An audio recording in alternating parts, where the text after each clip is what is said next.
Salut à tous. Aujourd'hui, on va créer un cluster de serveurs. C'est quoi normalement un cluster? Par exemple, il est conseillé de le faire avec 3 serveurs minimum, mais vous pouvez le faire aussi avec 2 si vous voulez, mais on conseille de le faire avec minimum 3 serveurs. Maintenant, c'est quoi un cluster de 3 serveurs?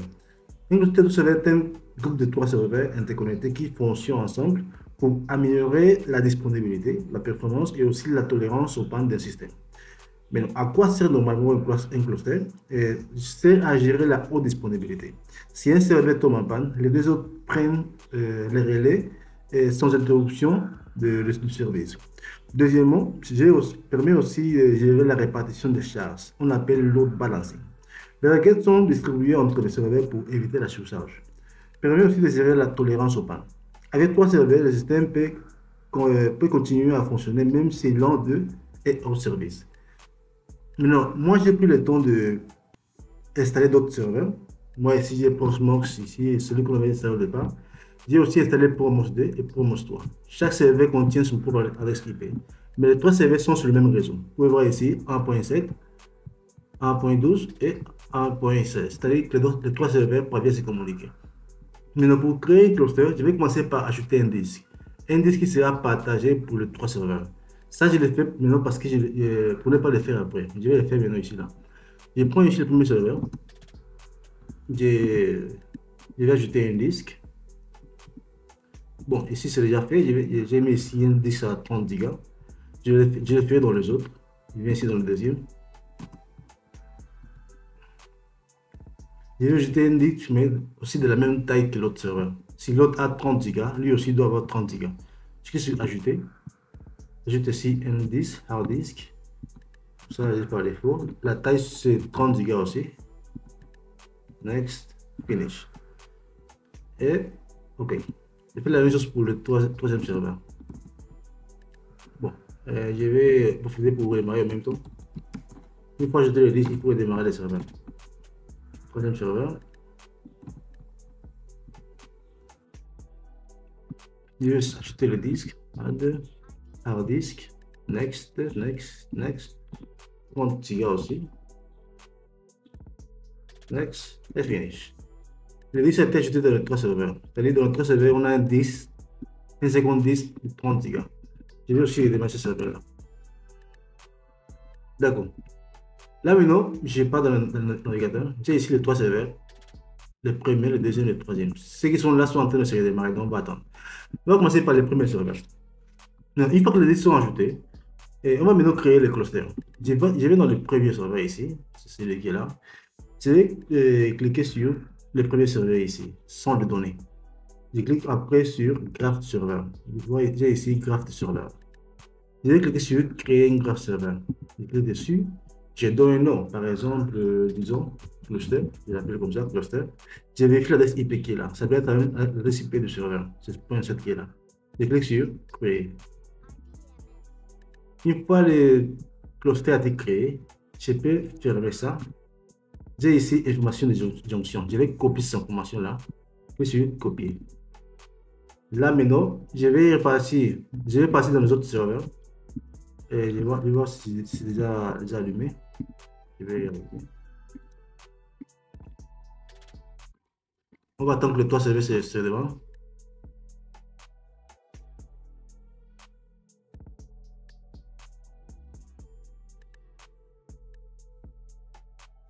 D'accord, déjà allumé. Je vais me connecter ici.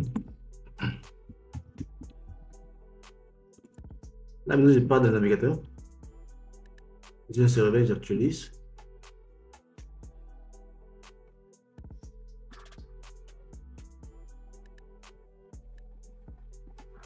D'accord, il est lancé. Je vais faire la même chose que j'ai fait avec le premier serveur. Je viens sur centre de données, graphe de serveur. Cette fois-ci, je ne vais pas créer une graphe parce que c'est déjà créé dans le premier serveur. Je vais simplement rejoindre le graphe de serveur. Je clique ici. Ici, maintenant, je vais coller les informations. C'est ce qu'on a copié ici. On a copié ça, copier encore. Je vais maintenant dans le deuxième serveur, je vais coller ici. Coller. Et je mets la SIP du premier serveur. Et ici maintenant, il faut avoir ici l'adresse IP du premier serveur. C'est .7 qui est là. Donc, je vais les appeler les mots de passe. L'adresse IP, ça c'est le deuxième serveur. Le reste, ok, joindre. Je fais la même chose pour le troisième. Je ne sais pas s'il est allumé. Ok, c'est allumé aussi, c'est .16. Je l'ai ici, je vais actualiser.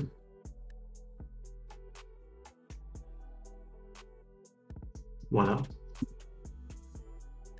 Je fais la même chose. Sont les données, carte de serveur, rejoindre, je colle ici les informations. J'ai ici les premiers serveurs, les mots de passe du premier serveur et l'adresse IP de ce serveur-là. Je vais aussi.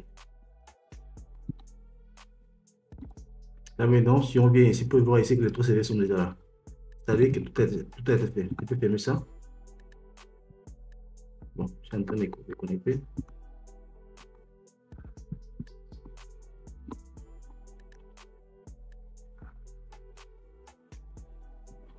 Bon, on peut vérifier ici que les trois serveurs sont déjà là. Si on déroule ça, on a ici les trois nœuds, les trois serveurs Chronos, quoi. D'accord, les trois sont déjà ajoutés. C'est-à-dire qu'on peut maintenant fermer tout ça. En fermant ça, je peux fermer ça. Ça aussi. Et je peux gérer maintenant les trois serveurs dans une seule interface. Donc, on vient de créer ici un cluster de trois serveurs. Maintenant, ces trois serveurs partagent un stockage. Bon, pour les stockages, on va maintenant gérer le stockage. On va commencer par le premier serveur ici. Donc, sur le premier serveur ici, et on va cliquer sur, on part sur ici, disque. On prend ici le disque ZFS. C'est un petit de stockage partagé. On va cliquer sur créer ZFS. OK. On crée, on met ici les noms. Disons, les noms, ça dépend des roues. Disons, disque. Bon, c'est juste un nom, ça dépend des roues. Et ici, on doit cocher les disques qu'on a ajoutés ici au départ. Et ce qu'on a mis au départ, c'était 30 gigas. Donc, on va là. Donc, on clique sur ajouter le stockage ici, parce que les disques doivent être. On va ajouter les disques partagés. Et on clique maintenant sur créer. Les deux choses, on peut laisser par défaut. En position on. Ici. On laisse par défaut ici. Créer.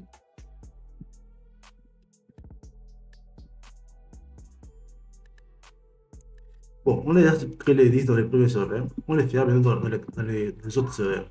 Je vais dans le deuxième serveur ici. Je clique sur disque encore. Disque. Ici, ZFS. Ici, je vais aussi créer ZFZ. Je mets ici le même nom qu'on a mis sur l'autre serveur. Je sais pas si c'était disque, n'est-ce pas? Et ici, c'est disque. OK. Le même nom. On vient ici. ZFS. Disque. Non. Cette fois-ci, on va enlever cette case qui est là. On ne coche pas, on n'active pas. On choisit ici le disque. Donc, c'est bon. Créer. Et on fait la même chose pour le troisième serveur. D'accord, on vient ici. On fait la même chose. On va cliquer sur disque. ZFS, OK. Créer. Le même nom. Disque. On enlève la case qui est là. Et on coche le disque en question. C'est bon. Créer.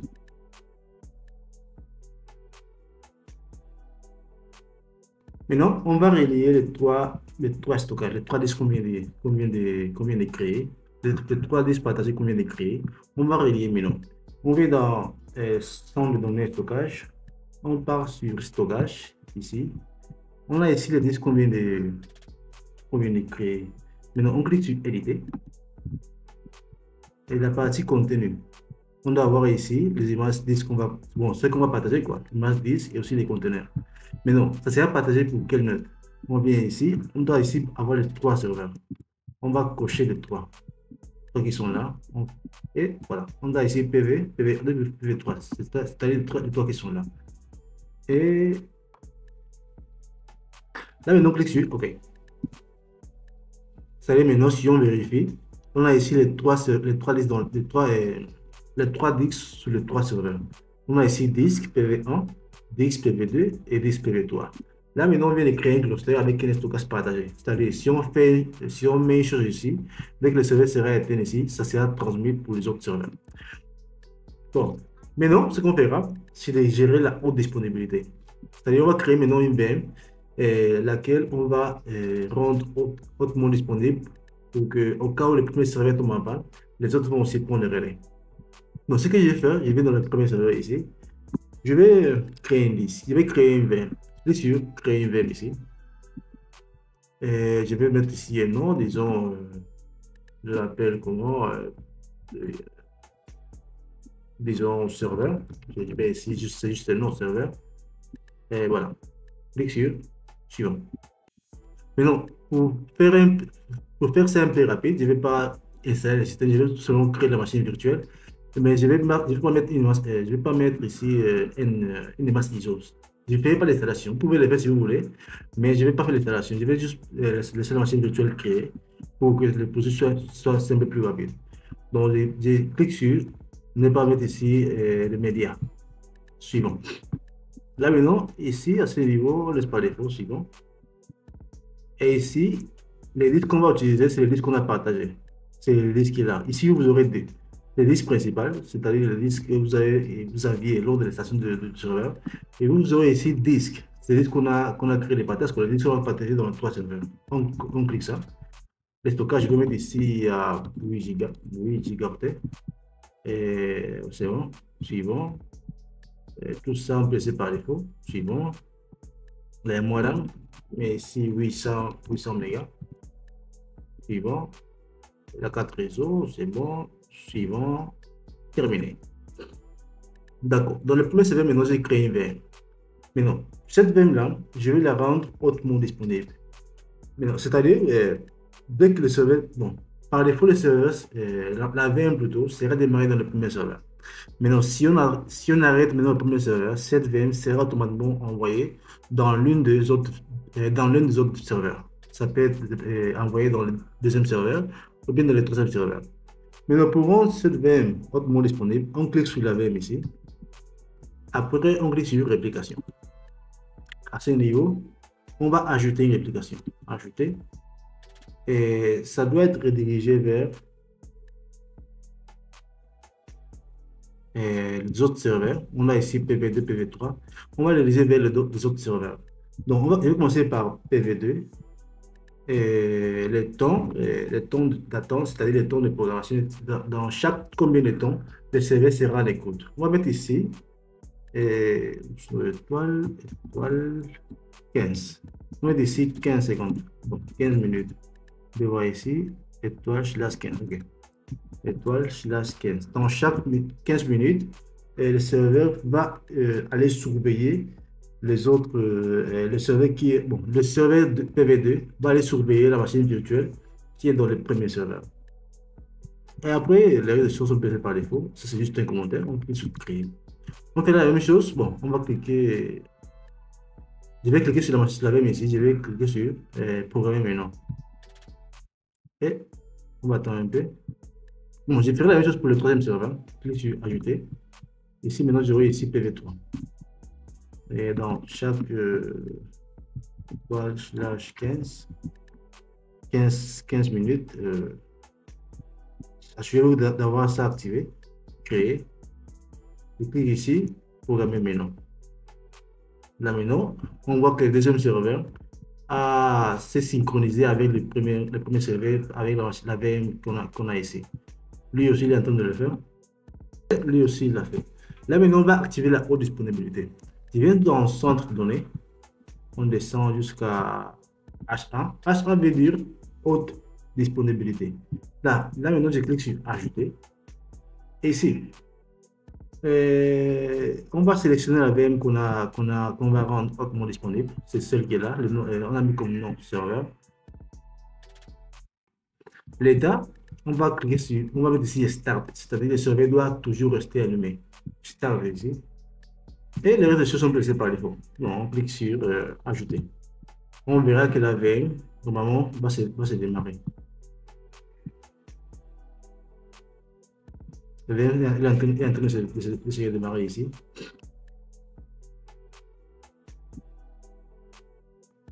On voit ici maintenant que la VM a été déjà démarrée. Donc, c'est-à-dire, la VM sera toujours allumée.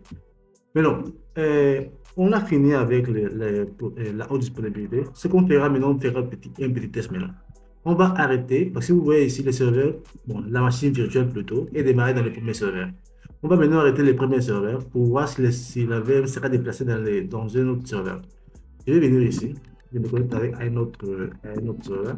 Je mets ici le serveur 12. Voilà, là, je suis connecté au serveur 12. Bon, celui qui est là, je mets ici les routes. Voilà, j'ai maintenant connecté au serveur 12. J'ai ici la VM qui est là. Ce que je vais faire, je vais d'abord descendre ça un peu. Ce que je vais faire, je vais arrêter le premier serveur. Je vais ici, le premier serveur qui est là, je prends l'échelle et je l'arrête. Je fais ici un init 0 pour l'attendre, pour le temps. Et c'est bon. On peut voir ici que la VM est en train de s'éteindre. Voilà. On va voir maintenant si la VM sera déplacée dans un autre serveur. Normalement, on va attendre ici dans le deuxième serveur pour voir. On va attendre.